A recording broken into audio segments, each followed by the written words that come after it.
Shalom Bapak Ibu, jumpa lagi bersama saya Pendeta Rusli Mono Arfa dalam program ziarah ke Holy Land yang akan direncanakan pada tanggal 17 Oktober hingga 27, jadi ada 11 hari perjalanan yang sangat memberkati Bapak Ibu.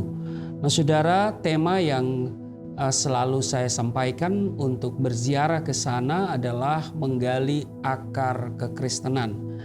Firman Tuhan di dalam Mazmur 122, "Aku bersukacita ketika dikatakan orang kepadaku, mari kita pergi ke rumah Tuhan."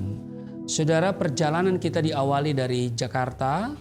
Nah saudara, tentu kita mulai dengan Mesir ya. Di Mesir saudara ada banyak tempat yang cukup menarik untuk kita datangi. Selanjutnya kita akan meninggalkan Mesir dalam perjalanan menuju Israel. Kita akan melewati padang gurun Sin atau padang gurun Sinai, di mana setelah menyeberangi Laut Tebrau, pada waktu itu Musa dengan tongkatnya membelah air laut dan bangsa Israel berjalan di tengahnya. Nah tentu kita akan bermalam di Sharm el-Sheikh dan menikmati keindahan pantai sekaligus menjelajahi padang gurun, padang pasir yang mungkin menjadi hal yang langka di Indonesia saudara ya.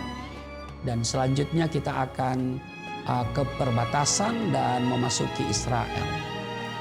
Nah ketika kita memasuki perbatasan, dan perbatasan itu namanya Taba, perbatasan Mesir Israel. Kita akan melewati Eliat atau Laut Merah, daerah yang akan kita lewati ketika masuk Israel melalui perbatasan Taba, Mesir Israel. Nah selanjutnya saudara, kita akan menuju Bethlehem. Bethlehem artinya rumah roti. Kita juga akan melihat gereja kelahiran Yesus, lebih dikenal dengan nama Nativity Church, salah satu gereja terbesar di Bethlehem yang adalah wilayah Palestina saudara. Kita juga akan ke Nazaret. Nazaret, kota di mana Allah melalui malaikat Gabriel membawa kabar kepada Maria bahwa dia akan mengandung dan melahirkan seorang anak laki-laki. Selanjutnya kita akan mengunjungi wilayah Yerusalem. Nah Yerusalem saudara adalah kota terbesar dan utama di Israel dan menjadi ibu kota Israel. Kota yang berdiri di tengah-tengah lembah Yudea, bergelar sebagai ratu dari kota-kota dunia selama 30 abad. Terletak di ketinggian 800 meter dari permukaan laut, menjadi tempat yang dipilih Tuhan sebagai benteng monoteisme. Bagi umat Kristen, disinilah Tuhan Yesus datang dieluk-elukan, tetapi kemudian disalibkan, mati dan bangkit serta naik ke surga. Ada ruang perjamuan kudus terakhir juga akan kita kunjungi. Terletak di Bukit Zion, adalah tempat Tuhan Yesus dan murid-muridnya mengadakan perjamuan terakhir, terkenal dengan nama Last Supper Room. Kalau sudah baca di Markus pasal 14. Di ruang ini juga Tuhan Yesus menampakkan dirinya 2 kali kepada murid-muridnya setelah kebangkitannya dan kemudian menurunkan Roh Kudus. Tentu kita akan datang ke tempat yang sangat kudus bagi bangsa Yahudi, yaitu tembok ratapan. Kita juga akan pergi ke kapel kenaikan terletak di atas Bukit Zaitun. Di dalam kapel terdapat pijakan dengan cetakan kaki yang diyakini adalah pijakan kaki Tuhan Yesus ketika naik ke surga. Kemudian kita juga akan pergi ke Bukit Zaitun.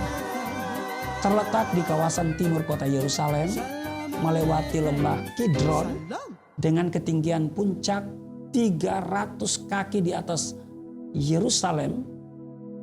Nah, Bukit Zaitun dimuliakan oleh kaum Yahudi dan Kristen. Disinilah Kristus terangkat ke surga, menangisi kehancuran kota Yerusalem dan mengajarkan doa Bapa kami kepada murid-muridnya. Mari kita datang ke Yerusalem untuk melihat kota suci yang luar biasa, kota sangat bersejarah, kota yang disucikan oleh 3 agama, Islam, Yahudi, dan Kristen. Dan kiranya saudara bisa bersama saya pada 17 sampai 27 Oktober 2022. Tuhan Yesus memberkati. Shalom. Shalom, Elahem Besem Hamashiach. Bapak Ibu, saya bersama Mr. Jamal, guide lokal selama kami berada di Israel. Mr. Jamal adalah seorang Arab Muslim. Dia tinggal di Yerusalem, dia punya kartu tanda penduduk Israel, tetapi dia memiliki paspor Yordania. Nah, saat ini saya sedang berada di kawasan tersuci umat Yahudi di tembok ratapan. Lihat di sana, dan ada yang mereka lagi berdoa. Bapak Ibu yang berkerinduan datang ke tempat ini, daftarkan dirimu bersama saya, bersama Marian Tour and Travel. Shalom, Tuhan Yesus memberkati.